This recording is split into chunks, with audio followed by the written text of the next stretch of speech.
Hello friends, welcome to উড়ান পাঠশালা। আমি Satyajit sir. দেখো, Indian polity কিন্তু আমরা স্টার্ট করে দিয়েছি ফর টুডে চাই। আজকে আমরা যেটা দেখবো সেটা হচ্ছে আগের দিনে যে ক্লাসটা পর্যন্ত আমরা দেখেছি কোথা থেকে কি ফিচার বড় করা হয়েছে। আজকের ক্লাসে দেখবো যে পার্টস, সাবজেক্ট ম্যাটার আর আর্টিকেলস কভার। এই খুব ইম্পর্টেন্ট কিন্তু এই ব্যাপারগুলো। হ্যাঁ, তোমাদের হয়তো ডিটেলস এর ভেতরে দেবে না, এর ভেতরে দেবে না, কিন্তু এইগুলো কিন্তু ডাইরেক্টলি তুলে দেবে যেটা কোন পার্টে আছে এবং কি সাবজেক্ট ম্যাটার। ঠিক আছে, সমস্ত পার্ট তোমাদেরকে করতে হবে এমনও না, আমি বলে দিচ্ছি কোনগুলো করতে হবে। ঠিক আছে, এবং সেগুলো ভালো করে মন দিয়ে শোনো এবং খাতায় লিখতে থাকো। ঠিক আছে, চলো স্টার্ট করা যাক। তাহলে প্রথমেই পার্ট, ফার্স্ট পার্ট, এগুলো কি? এগুলো হচ্ছে পার্টস। পার্ট মানে কি? এগুলো 1 2 3 4 5 6 যা লেখা আছে এগুলো হচ্ছে সব কি আমাদের পার্টস। এইদিকে লেখা আছে দেখো আর্টিকেলস কভার্ড, মানে ওই পার্টে কোন কোন আর্টিকেল গুলো কি কি কভার করছে। ঠিক আছে, এবং আর্টিকেল গুলো থাকা মানে কি সাবজেক্ট ম্যাটার রয়েছে সেগুলো আমাদেরকে একটু জানতে হবে। ক্লিয়ার? চলো স্টার্ট করা যাক। প্রথম পার্টি আছে কি? The union and it's territory. ঠিক আছে, এটা কত থেকে কত? এটা হচ্ছে 1 থেকে 4। তোমাদেরকে ভুল করবে না কিন্তু, দেখো তোমাদেরকে কখনোই এটা দেবে না যে দা ইউনিয়ন কোন নম্বর আর্টিকেলে আছে, ঠিক আছে, বা টেরিটরি কোন নম্বর আর্টিকেলে আছে, এরকম প্রশ্ন কখনোই দেবে না। তোমাদের দেবে কি যে দা ইউনিয়ন অ্যান্ড ইটস টেরিটরি এর আর্টিকেল যে নাম্বারটা সেটা কত থেকে কত, সেটা হবে কত? 1 থেকে 4। এবং তার থেকেও বেশি শক্ত করলে দিতে পারে এটা কোন পার্টে রয়েছে। ঠিক আছে, পরবর্তীকালে দেবে হয়তো কোন স্কেডিউলে রয়েছে, ওই ব্যাপারগুলোও জানতে হবে। ঠিক আছে, কিছু কিছু ম্যাটার রয়েছে সেগুলো আমরা দেখবো। নেক্সট যেটা, সেটা হচ্ছে কি না, সেটা হচ্ছে আমাদের সিটিজেনশিপ, অর্থাৎ দ্বিতীয় নম্বর যে পার্ট তাতে রয়েছে কি আমাদের সিটিজেনশিপ। আর্টিকেল কত থেকে কত? 5 থেকে 11। এর মধ্যে যেটা ইম্পর্টেন্ট, ভেরি ভেরি ইম্পর্টেন্ট, সেটা হচ্ছে আর্টিকেল 9। কেন আর্টিকেল 9 বলছি না? আর্টিকেল 9 আমাদেরকে সিঙ্গেল সিটিজেনশিপের ধারণা দেয়। কি দেয়? Single citizenship. ওকে, সিঙ্গেল সিটিজেনশিপের যে ধারণা সেটা আমাদেরকে দেয় কি? আর্টিকেল 9। ঠিক আছে, তো সিটিজেনশিপ কোথা থেকে কত দূর না? সিটিজেনশিপ টোটালটা রয়েছে 5 থেকে 11। Fundamental rights, very very high, part 3। Fundamental rights part 3। ঠিক আছে, আর্টিকেল কত? 12 থেকে 35। 12 থেকে 35, একদম এটা এটা এটা যেন কোনো মতে ভুলবে না। ঠিক আছে, এটা থাকবেই, এবারের প্রশ্নে এটা আসতে চলেছে। ঠিক আছে, next directive principles of test policy, অর্থাৎ ডিপিএসপি। এই ডিপিএসপি কোথা থেকে কত দূর? 36 থেকে 51, 36 টু 51। এগুলো কি আর্টিকেল, মানে 36 37 38 থেকে একদম করতে করতে 51 অব্দি। ও কে কে রয়েছে তার মধ্যে? হেডিং মানে চ্যাপ্টারের, চ্যাপ্টারটা কি? চ্যাপ্টারটা হচ্ছে আমাদের directive principles of state policy. তার মধ্যে যে আমাদের যে বড় বড় পয়েন্ট গুলো রয়েছে সেগুলো কি আর্টিকেল 36 37 38 এরকম করে আছে। কত দূর আছে? 51। এই 51 পরই চলে আসে কে? ফান্ডামেন্টাল ডিউটিস, যেটাকে বলা হয় কি? Part 4A। এইভাবেই লিখবে তোমরা। ঠিক আছে, এইভাবেই যেটা লেখা থাকবে সেটাই। এবং তার আর্টিকেল নাম্বার কত? সেটা হচ্ছে 51A। তোমরা আমাকে বলতে পারবে ফান্ডামেন্টাল ডিউটিস কোথা থেকে নেওয়া হয়েছে? Exactly USSR. সরি, ইউএসএসআর বা রাশিয়ান কনস্টিটিউশন থেকে। ঠিক আছে, ইউএসএসআর বা রাশিয়ান কনস্টিটিউশন থেকে। নেক্সট কি আছে? The union government. Union government কত থেকে কত না? 52 থেকে 151। ঠিক আছে, তাহলে এর ভেতরে এবার একটু জানতে হবে ইউনিয়ন গভর্নমেন্টের কিছু কিছু চ্যাপ্টারে আবার ভাগ করেছে। মানে প্রথম বুকটা আমরা কিনে নিলাম ইউনিয়ন গভর্নমেন্ট। ঠিক আছে, লিখে দেওয়া আছে কত? পার্ট 5।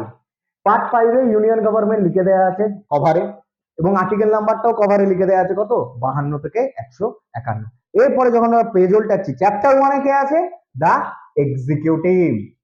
দা এক্সিকিউটিভ অর্থাৎ প্রেসিডেন্ট আছে, ভাইস প্রেসিডেন্ট আছে, হ্যাঁ, প্রাইম মিনিস্টার আছে, এরা সবাইকে executive. The executive head of our country কে বলতো? The president. Very good. চলো, তাহলে দা এক্সিকিউটিভ কত থেকে কত কভার করেছে? 52 থেকে 78। চ্যাপ্টার 2 দা পার্লামেন্ট। পার্লামেন্ট কত থেকে কত? 79 থেকে 122। Very good. Legislative power of president, article 1 2 3 ভুলবে না, চ্যাপ্টার 3 তে আছে, ভুলবে না। জুডিশিয়ারি, যা ইউনিয়ন জুডিশিয়ারি বা সুপ্রিম কোর্ট, এটা কোথায় আছে? চ্যাপ্টার 4 এ, 124 থেকে 147।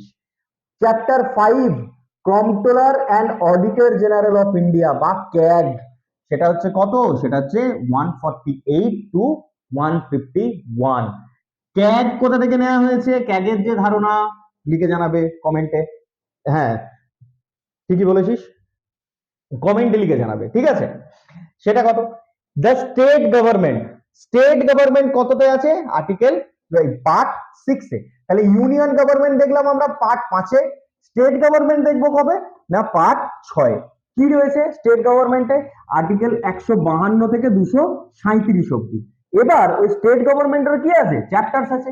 ফার্স্ট চ্যাপ্টার হচ্ছে জেনারেল, সেকেন্ড চ্যাপ্টার হচ্ছে এক্সিকিউটিভ, থার্ড চ্যাপ্টার হচ্ছে কে legislature, state legislature, fourth chapter হচ্ছে the legislative power of governor, chapter 5 কি দা হাই কোর্টস কত থেকে কত 214 থেকে 232 অবধি, ক্লিয়ার। বেশ, নেক্সট সাবঅর্ডিনেট কোর্টস, যেগুলো হচ্ছে ডিস্ট্রিক্ট কোর্টস হয়, লোয়ার ডিস্ট্রিক্ট কোর্টস হয়, আরো যে কোর্ট গুলো রয়েছে সেগুলো কত 233 থেকে 237। এরপরে যেটা আমরা দেখব সেটা হচ্ছে কি দা পঞ্চায়েত, আর্টিকেল 9, এই সরি পার্ট 9 হচ্ছে কি পঞ্চায়েত কত থেকে কত না 243 টু 243 ও 243 ও, ঠিক আছে। আর্টিকেল গুলো এ বি সি ডি 1 2 3 4 ওরা যেভাবে পেরেছে, ওরা বুলেট যেমন তোমরা ইউজ করো সেরকম করেছে। তো তোমাদেরকে জানতে হবে পঞ্চায়েত কত থেকে কত 243 থেকে 243 ও। নেক্সট দ্য মিউনিসিপ্যালিটিস কত না 243 পি থেকে 243 জেড জি, ঠিক আছে, জেড জি, ঠিক আছে। পার্ট তারও আবার সাব পার্ট, ঠিক আছে। ওটা কত না পঞ্চায়েত হচ্ছে পার্ট 9 এ, কত পার্ট 9 এ, এটাই হচ্ছে আমাদের মিউনিসিপ্যালিটি, ক্লিয়ার। পার্ট 9 এ আছে পঞ্চায়েত, পার্ট 9 এ তে আছে মিউনিসিপ্যালিটিস। পঞ্চায়েতের আর্টিকেল কত থেকে কত 243 থেকে 243 ও, এবং মিউনিসিপ্যালিটির আর্টিকেল কত না 243 ও পি থেকে, ও এর পরে কি হয় এম এন ও পি, তাহলে পি থেকে 243 জেড জি, ক্লিয়ার। চলো নেক্সট স্লাইডে যাওয়া যাক, একটু কঠিন হলেও পড়তে হবে, উপায় নাই। নেক্সট আমরা দেখবো কি বলতো, নেক্সট দেখবো পার্ট 10 এ কে আছে, পার্ট 10 এ আছে the scheduled and tribal areas, ঠিক আছে। কত থেকে কত আর্টিকেল না 244 থেকে 244 এ অবধি, ঠিক আছে। 244 এ বলতে এটা কিন্তু পার্ট, এটা হচ্ছে আর্টিকেলের এটা হচ্ছে সাব আর্টিকেল, ঠিক আছে। পার্ট 11 এ কে আছে না relation between the union and the state, মানে আমাদের ইউনিয়ন অর্থাৎ সেন্ট্রালের সাথে যে স্টেটের যে সম্পর্ক সেটাও কিন্তু সংবিধানের মধ্যে নথিভুক্ত, কোথায় না পার্ট 11-তে। কত থেকে কত 245 থেকে 263 অবধি। পার্ট 12 এ কি আছে, পার্ট 12 এ আছে finance, property, contract and sweets. এই কন্ট্রাক্ট অ্যান্ড সুইটস যেটা, এটা কতদূর 264 থেকে 300 এ। এবার ভেরি ভেরি ইম্পর্টেন্ট একটা পয়েন্ট, যেটা হচ্ছে রাইট টু প্রপার্টি। এটা আমরা ফান্ডামেন্টাল রাইটস থেকেও পড়বো আরেকবার। রাইট টু প্রপার্টি আগে ফান্ডামেন্টাল রাইটস এর মধ্যেই ছিল, সেটাকে অ্যামেন্ড করা হয় by the 44th amendment act 1978। ওটাকে কি করে দেয়া হয়, ফান্ডামেন্টাল রাইটস থেকে অর্থাৎ পার্ট 3 থেকে ডিলিট করে কোথায় নিয়ে আসা হয়, পার্ট 12-তে, পার্ট 12-র চ্যাপ্টার নাম্বার 4-এ, ঠিক আছে। এবং তার যে নতুন আর্টিকেল নাম্বার সেটা হয় কত 300 এ। যা বললাম কথাটা পজ করে করে লিখে নেবে, ক্লিয়ার। তাহলে right two property chapter 4 part হচ্ছে কত 12, আর্টিকেল নাম্বার কত 300 এ। কততম অ্যামেন্ডমেন্ট অ্যাক্টের মাধ্যমে করা হয় বললাম, দ্য 44th অ্যামেন্ডমেন্ট অ্যাক্ট 1978। ওকে, মোরারজি দেশাই ছিলেন তখন প্রাইম মিনিস্টার। তো যাই হোক সেটা আমরা পরে দেখবো। পার্ট 14-তে কি আছে দেখো না, services under the union of states. Services under the union and the states, মানে তোমরা যে চাকরির পরীক্ষা দিচ্ছ সেটা কোন গভর্নমেন্টের আন্ডারে দিচ্ছ, স্টেট গভর্নমেন্টের আন্ডারে। কেউ যদি সিজিএল দাও, ইউপিএসসি দাও, ঠিক আছে, তারা কোথায় দেবে? সেন্ট্রাল গভর্নমেন্টের আন্ডারে দেবে, তাই না? তো ওই যে তোমরা সার্ভিসের জন্য যে দিচ্ছ, পরীক্ষা দিচ্ছ, সেটাও কিন্তু সংবিধান মেনেই, ঠিক আছে? তো দেখো সার্ভিস এবং তোমাদেরকে চাকরি পাওয়ার পরও যেটা সব থেকে বেশি ফলো করতে হবে সেটা কি? সংবিধান। সংবিধান ছাড়া আমরা কেউ নেই, ঠিক আছে? তাহলে the services under the union and the states কত? 308 থেকে 323। এর মাঝে আর একটা কথা বলে রাখি, 308 থেকে 323 এর মধ্যে একটা আর্টিকেল পড়ে 312, এটাকে বলা হয় অল ইন্ডিয়া সার্ভিসেস। এই অল ইন্ডিয়া সার্ভিসের জনক কে জানো? সেও হচ্ছে সর্দার বল্লভভাই প্যাটেল। আমরা দেখবো নেক্সটের দিকে গিয়ে, যখন আর্টিকেলস নিয়ে আলোচনা করব তখন দেখবো, ঠিক আছে? চলো, এই যে ইউনিয়ন অফ দ্য স্টেটস, এর মধ্যে চ্যাপ্টার 1 আছে আর চ্যাপ্টার 2 আছে, আরো চ্যাপ্টারস আছে, এর মধ্যে এই দুটো আমরা দেখবো। কি চ্যাপ্টার 1 এ রয়েছে কি? সার্ভিসেস, 308 থেকে 314। আর চ্যাপ্টার 2 এ কি আছে? পাবলিক সার্ভিস কমিশন, পিএসসি, 315 থেকে 323। ক্লিয়ার? নেক্সট পার্ট 15, যেটা তোমাদের খুব ইম্পর্টেন্ট, সেটা কি? ইলেকশন, কিছুদিন পরই আছে না ইলেকশন, 324 থেকে 329 এ। পার্ট 17, 16টা বাদ দিয়ে দিয়েছি, ইম্পর্টেন্ট নয় বলে, মানে তোমাদের পরীক্ষার খাতিরে ইম্পর্টেন্ট না, তোমরা যে পরীক্ষা দিচ্ছ সেটা কি? 17 অফিসিয়াল ল্যাঙ্গুয়েজেস, কত থেকে কত? 343 থেকে 351। ভারতে ভারতে একটা কথা নিয়ে খুব ঝামেলা হয়, বলা হয় what is the official language of India?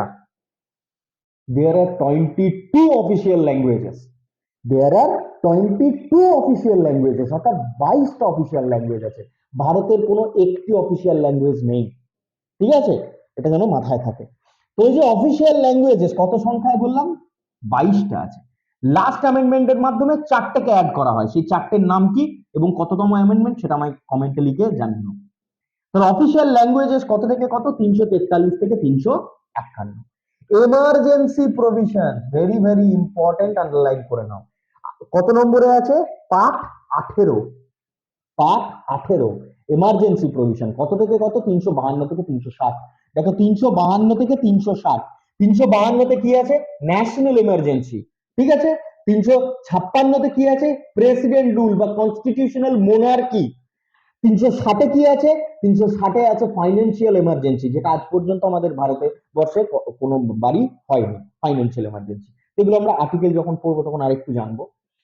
আর একটা যেটা লাস্ট পার্ট আমি নিয়েছি সেটা হচ্ছে পার্ট 20। সেটা কি না? পার্ট 20-তে আছে অ্যামেন্ডমেন্ট অফ দ্য কনস্টিটিউশন, সেটা আর্টিকেল নাম্বার কত? 368। ঠিক আছে? এই আর্টিকেল নাম্বার এবং তার পার্ট এবং সাবজেক্ট ম্যাটার, এইগুলো কিন্তু এইভাবেই তোমাকে মনে রাখতে হবে। আমরাও মনে রেখেছি, তোমাদেরকেও মনে রাখতে হবে, উপায় নাই, ঠিক আছে? এরপরে যেটা দেখবো সেটা কি জানো? কি দেখবো বলো তো? সেটা আমরা দেখবো স্কেডিউলস। স্কেডিউলস গুলো দেখতে হবে। দেখো স্কেডিউলস হলো কি আছে। ফার্স্ট শিডিউলে আমরা কি দেখবো? ফার্স্ট শিডিউলে যেটা দেখতে পাই সেটা হচ্ছে name of the states and their territorial jurisdiction. দুই, name of the union territories and their extent. মানে প্রথমটা আমরা নেম অফ দ্য স্টেটস, ভারতবর্ষে বর্তমানে কতগুলো স্টেট আছে, কতগুলো ইউনিয়ন টেরিটরি আছে। বর্তমানে ভারতবর্ষে 29 স্টেটস, ঠিক আছে, এবং 7 ইউনিয়ন টেরিটরিজ। এটা যেন ভুলবে না, আগে 28 ছিল, এখন 29, ঠিক আছে। সেকেন্ড শিডিউলে কি দেখতে পাই না? Provisions relating to the involvements, allowances, privileges কার এন্ড শো অফ কার? President of India. তোমরা সবাই জানো প্রেসিডেন্ট অফ ইন্ডিয়ার একটা নির্দিষ্ট একটা নিজের রেসিডেন্স আছে, যেটাকে আমরা রাষ্ট্রপতি ভবন বলি, তাই না? তো ওইগুলো সমস্ত কিছু ওই ধরনের যারা মানে প্রেসিডেন্ট অফ ইন্ডিয়া রয়েছে, গভর্নর অফ স্টেটস রয়েছে, তারপরে the speaker and deputy speaker of Lok Sabha, এদের যে তারা যে ফেসিলিটিস, তারা যে পার্কিংস, এক কথায় যেটা তোমরা চাকরির ক্ষেত্রে ইউজ করবে টার্মটা চাকরি পাওয়ার পর, যে আইএস এর চাকরিতে জানিস তো পার্কিংস গুলো ভীষণ ভালো। মানে কি? প্রিভিলেজেসটা ভীষণ, ঠিক আছে? তাকে কি দেয়? ঘর দেওয়া হয়, তার জন্য গাড়ি থাকে, তার জন্য ড্রাইভার থাকে। তাহলে এই যে ব্যাপারগুলো, এগুলো কি এমনি এমনি দিয়ে দিচ্ছে হয়ে যাচ্ছে বলে? এগুলো লিখিত আছে। কোথায় আছে? আমাদের সেকেন্ড শিডিউলে লেখা আছে। সেখানে ডাইরেক্ট লেখা আছে যে provisions relating to the involvements, allowances, privileges and show of কার কার? দেখো president of India, governor of state, speaker and deputy speaker of Lok Sabha, chairman and deputy chairman of Rajya Sabha, state assembly যেগুলো রয়েছে তাদেরও সব চেয়ারম্যান ডেপুটি চেয়ারম্যান রয়েছে, তাদের council of স্টেটসের। আচ্ছা, এখান থেকে আরেকটা প্রশ্ন, পড়ালেই প্রশ্ন আসে, এই ভারতবর্ষে কতগুলো কাউন্সিল অফ স্টেটস আছে, কোন কোন রাজ্যে, নট অনলি কতগুলো, ভারতবর্ষের কোন কোন রাজ্যে কাউন্সিল অফ স্টেটস, বাংলা করে বলি, ভারতবর্ষের কতগুলো রাজ্যে বিধান পরিষদ আছে, সেটা আমাকে কমেন্ট সেকশনে লিখে জানাবে। ঠিক আছে, এবং ভারতবর্ষের কতগুলো রাজ্যে বিধান সভা আছে। আমাদের পশ্চিমবঙ্গে কি আছে? বিধান সভা, বিধান পরিষদ নেই। করার প্রোগ্রাম চলছে বা করার কথা হচ্ছে এখনো, কিন্তু এখনো পর্যন্ত হয়নি। ঠিক আছে, কাউন্সিল অফ স্টেটস কথাটার মানে হচ্ছে বিধান পরিষদ। ঠিক আছে, আর অ্যাসেম্বলি অফ স্টেটস কথাটার মানে কি না বিধান সভা।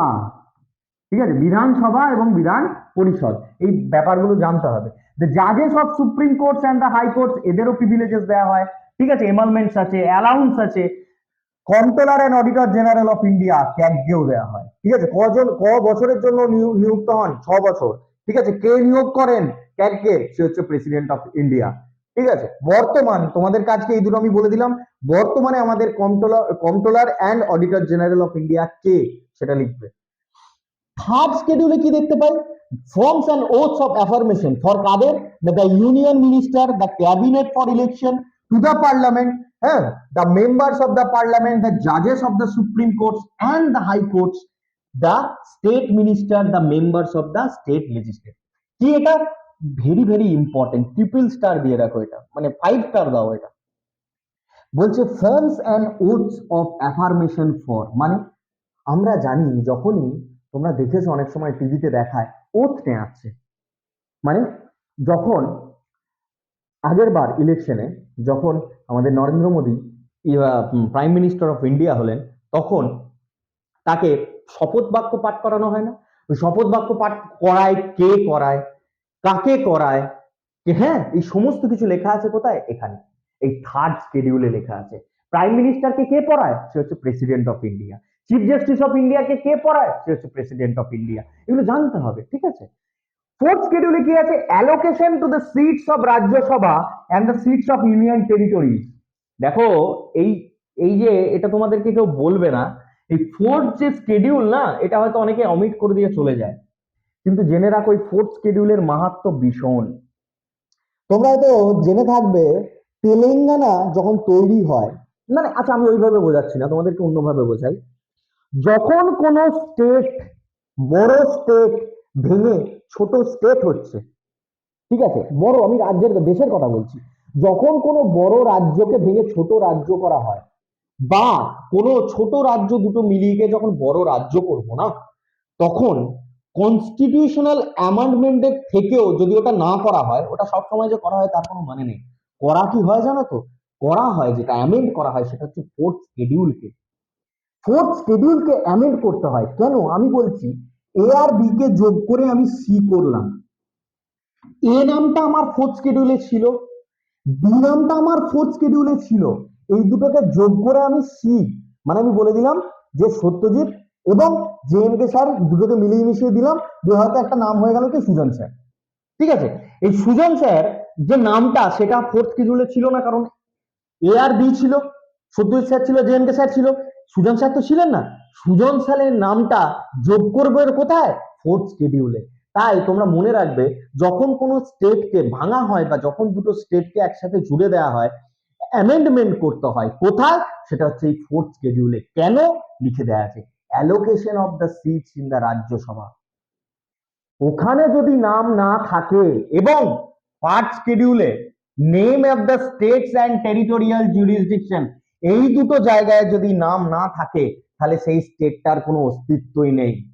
যদি কোনো চিফ মিনিস্টার মনে করলেন যে ভেঙে দিয়ে ওকে আলাদা করে দিলাম, বা ওই দিয়ে ওখানে একটা চিফ মিনিস্টার মনে করলো আমি তো আলাদা হয়ে বেশ আরামসে রয়ে গেছি, আমি ভারতেরই পার্ট, তা কিন্তু নয়। তাকে দু জায়গায় নথিভুক্ত হতে হবে সেই নামটা। কোথায়? প্রথম নাম নথিভুক্ত হতে হবে এখানে ফার্স্ট শিডিউলে, সেটা কি? Name of the state. সে যদি স্টেট হয় স্টেট, যদি ইউটি হয় ইউটি মানে ইউনিয়ন টেরিটরি হয় তো তাই, এবং তার সাথে কি তার সাথে তাকে ফোর্থ শিডিউলের মধ্যেও নিজের নামটা অন্তর্ভুক্ত করতে হবে, যেখানে কি আছে সেই স্টেটের জন্য স্পেসিফিক্যালি কতগুলো সিট রাজ্যসভায় দেয়া হবে, এবং সেই যদি ইউনিয়ন টেরিটরিজ হয় কতগুলো দেয়া হবে। কতগুলো সিট হয় ম্যাক্সিমাম রাজ্যসভায়? 250টা। এটা ফিক্সড বাবা, এটা ফিক্সড, ঠিক আছে, এই জন্যই এটা করা হয়। চলো নেক্সট, ফিফথ শিডিউলে কি আছে? Provisions relating to the administration and control of schedule caste area বা ট্রাইবস আর কি, ঠিক আছে। সিক্সথে কি আছে না, provisions relating to the administration of tribal areas, triple star, 5 star দিয়ে রাখো। কোন কোন রাজ্যের? আসাম, 2 হচ্ছে মেঘালয়া, 3 ত্রিপুরা, 4 হচ্ছে কি মিজোরাম। নর্থ ইস্টের যে স্টেট গুলো রয়েছে তাদের জন্য একটা আলাদা শিডিউল করা আছে, সেটা হচ্ছে কি 6 শিডিউল। কেন না, তোমরা যখন হিস্ট্রি পড়বে, হিস্ট্রিতে জানতে পারবে যে এই যে জায়গাগুলো রয়েছে না, যেগুলো আজও ডিসপিউটেড এরিয়া, আসাম, ঠিক আছে, মেঘালয়, ত্রিপুরা, মিজোরাম, আরো আরেকটু আরেকটু নর্থ ইস্টে একদম কর্নারে চলে যাবে অরুণাচল প্রদেশ, তাই না? এই জায়গাগুলো নিয়ে আজও ডিসপিউট চলছে। এইগুলোকে ভারতের অন্তর্ভুক্ত করতে পন্ডিত জওহরলাল নেহেরু এবং সর্দার বল্লভভাই প্যাটেল অনেক পরিশ্রম করেছেন, ঠিক আছে। এখানে ওনাদের মানে সত্যি স্যালুট করা উচিত। তো যাই হোক, তো 6 শিডিউলটা ওনাদের জন্য স্পেসিফিক্যালি মেনশন করা আছে, ওই স্টেটগুলোর জন্য কি কি সেইগুলো পড়তে হবে। আসাম, মেঘালয়া, ত্রিপুরা অ্যান্ড মিজোরাম। এই গোটা গোটা স্টেট নয়, তারও কিছু কিছু পার্ট, সেগুলো আমরা যখন আর্টিকেলের এলাবোরেশনে যাব তখন পড়বো। ফুড এসআইয়ের জন্য ওটা ইম্পর্টেন্ট নয়, তোমাদের শুধু নাম কটা জানলেই হবে। নেক্সট দেখো কি বলছে, নেক্সট শিডিউল আমরা কি জানতে পারছি? 7 শিডিউল। এই 7 শিডিউলে আমরা কি জানবো না, division of power between the union and the states. সব সময় আমরা কি জানি, union is stronger than the states, union is stronger than states, এটা আমরা জানি। কিন্তু অনেক ম্যাটার আছে যেগুলোতে শুধুমাত্র ইউনিয়নই স্টেটই আইন বানাতে পারে। ডিপিএসপি পড়তে গিয়ে অনেক ব্যাপার আমরা জানবো, সেগুলো পরে। In the terms of list কি কি, ইউনিয়ন লিস্ট, স্টেট লিস্ট এবং কনকারেন্ট লিস্ট, এই 3টে লিস্ট হয়। এই 3টে লিস্ট কোন শিডিউলে আছে? 7 শিডিউলে। 8 শিডিউলে কি আছে? Languages recognized by the constitution. কতগুলো ল্যাঙ্গুয়েজ বলেছি? 22টা। 9 শিডিউলে কি আছে? Acts and regulation of the scope legislature dealing with land reforms and abolition of the zamindari system, dealing with other matters. এই যে 9 শিডিউল, প্রথমে কটা ছিল? 8টা, এখন কতগুলো হয়ে গেছে? 12টা, তাই না? 8টা পর্যন্ত তো আমরা পড়ে নিলাম, languages organized by the constitution. 9 শিডিউলটা কি করে এলো স্যার? স্যার এটা এইভাবেই এলো, ওটা প্রথম অ্যামেন্ডমেন্ট করে এলো।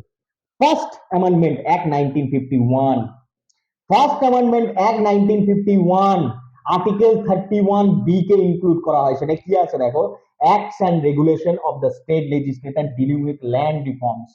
ডিলিং উইথ ল্যান্ড রিফর্মস কথাটার মানে কি, এই যে কোনটা সরকারের জায়গা কোনটা সরকারের জায়গা নয়, ঠিক আছে। কারণ তখন তো জমিদারি সিস্টেম চলছিল, ওই যে প্রভিন্সেস ছিল, প্রিন্সলি স্টেট ছিল, সেগুলোকে সব হাঁটিয়ে কি করতে হয়েছে, একটাই দেশের মধ্যে অন্তর্ভুক্ত করতে হয়েছে, তাই না? তো তার জন্য তো আইন দরকার, তো সেইটাই হচ্ছে এই আইন। 10 শিডিউল কিভাবে আসে স্যার? না, স্টেট শিডিউল আছে 52তম অ্যামেন্ডমেন্ট অ্যাক্ট 1985-তে। কি বলে? Anti defection law. Anti defection law এটা আমরা বহুবার পড়েছো তোমরা। জিনিসটা কি না, provisions relating to disqualification of members of the parliament and state legislature on ground of deflection, মানে তাদের অযোগ্যতা এবং তাদেরকে ওই জায়গা থেকে সরানো যেতে পারে। কেউ যদি মনে করে নেতা নেতা হয়েই থেকে যাবে, হ্যাঁ, তাকে আর কোনো মতেই সরানো হবে না, এটা কিন্তু তার পুরোপুরি ভুল ধারণা। ক্লিয়ার? এবং আমরা এরপরে লাস্ট এটা একটু দেখে নেব, সেটা কি 11th এবং 12th শিডিউল। 11th শিডিউলটা কি না, specifies the power and authorities responsible of the panchayat. সব থেকে ইম্পর্টেন্ট যেটা তোমরা এখানে জেনে রাখো, কোন পঞ্চায়েত কতগুলো ম্যাটারের উপর আইন বানাতে পারে, সেটা হচ্ছে 29 ম্যাটারস। এবং পঞ্চায়েত এই যে ব্যাপারটা ঢোকানো হয় কবে না, দিস শিডিউল ওয়াজ অ্যাডপ্টেড মানে ইনক্লুডেড বা added by the 73rd amendment act 1992। এবং তারপরেই আর্টিকেল কত 243G, তারপরেই যেটা হয় সেটা হচ্ছে 12th শিডিউল, যেটা হচ্ছে মিউনিসিপ্যালিটি। একটা মিউনিসিপ্যালিটি কতগুলো ম্যাটারের উপর আইন বানাতে পারে না, একটা মিউনিসিপ্যালিটি 18টা ম্যাটারের উপর আইন বানাতে পারে, ঠিক আছে। এটা কততমর মাধ্যমে? এটা 73-এ হয়, এটা হচ্ছে 74 অ্যামেন্ডমেন্ট অ্যাক্ট 1992-তে। ক্লিয়ার? আর এটার আর্টিকেল নাম্বার কত? 243W। আশা করি তোমরা এই পর্যন্ত বুঝতে পেরেছো। শিডিউল গুলো আজ আমি কমপ্লিট করে দিলাম। এরপরে যেটা তোমাদেরকে বলবো সব থেকে শেষে, বারবার বলছি যে লাইক করো, সাবস্ক্রাইব করো উড়ান পাঠশালাকে এবং শেয়ার করো ভিডিওগুলো, ঠিক আছে? আর প্লে স্টোর থেকে অ্যাপটা কিন্তু ডাউনলোড করতে ভুলবে না, ওখানে কিন্তু স্পেশালি মক টেস্টের কিছু সেটস আপলোড করা আছে। ঠিক আছে, আজকের জন্য এটুকুই, দেখা হচ্ছে নেক্সট ক্লাসে।